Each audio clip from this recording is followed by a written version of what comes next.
Every argument you've ever heard fits into one of three categories. Every speech, every debate, every ad, every courtroom closing statement. Three categories, that's it. And this isn't some modern framework someone invented.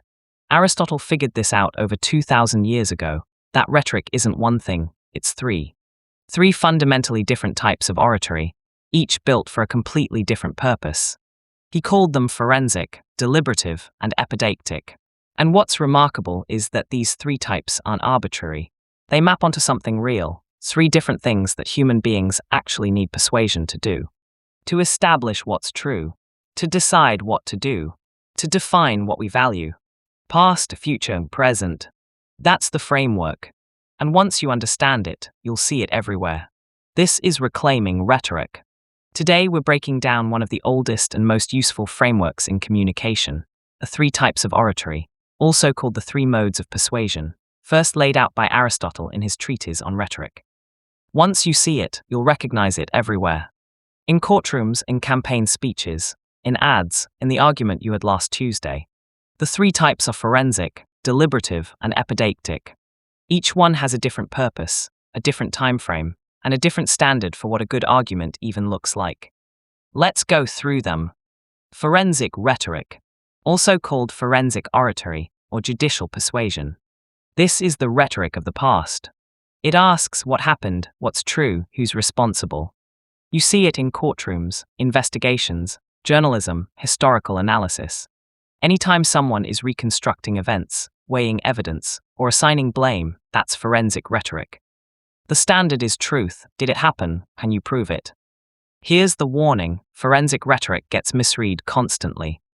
People treat it like a values debate, arguing about whether they like the conclusion, instead of whether the evidence actually holds up.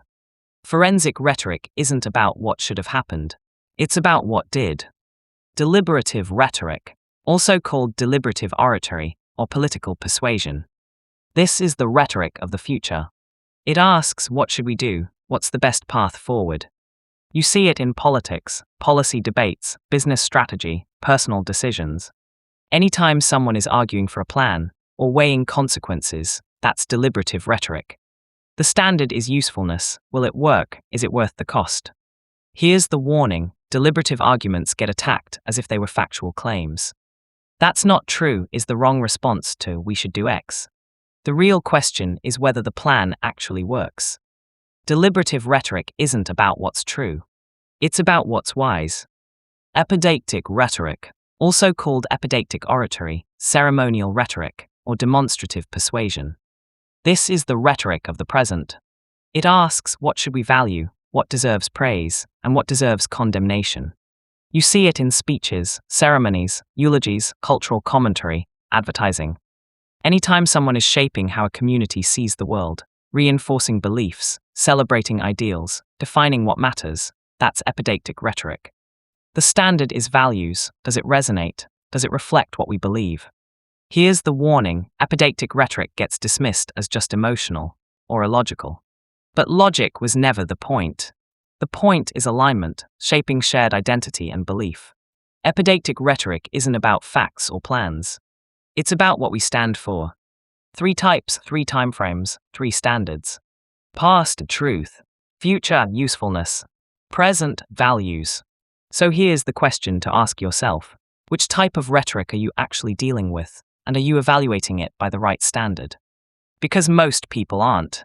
A forensic argument, a claim about what happened, gets judged on whether you like the conclusion, instead of whether the evidence holds. A deliberative proposal, an argument about what we should do, gets attacked as factually wrong, when the real question is whether it'll actually work. An epideictic message, an appeal to shared values, gets dismissed as illogical, when logic was never what it was trying to do. Wrong standard, wrong response, wrong conclusion. And this happens everywhere: news debates, political discussions, comment sections, workplace meetings. People talking past each other, because they're not even playing the same game. Once you can identify the type of rhetoric you're hearing, everything shifts. You know what questions to ask, you know what counts as a good argument, you stop wasting energy responding to the wrong thing. In the next videos, we go deep on each one. Forensic, deliberative, epideictic. What they actually look like in the real world, how they're used, how they're abused, and how to recognize them when it matters. But this is the foundation. 3 types of rhetoric, 3 modes of persuasion, 1 framework. And once you see it, you'll never hear an argument the same way again.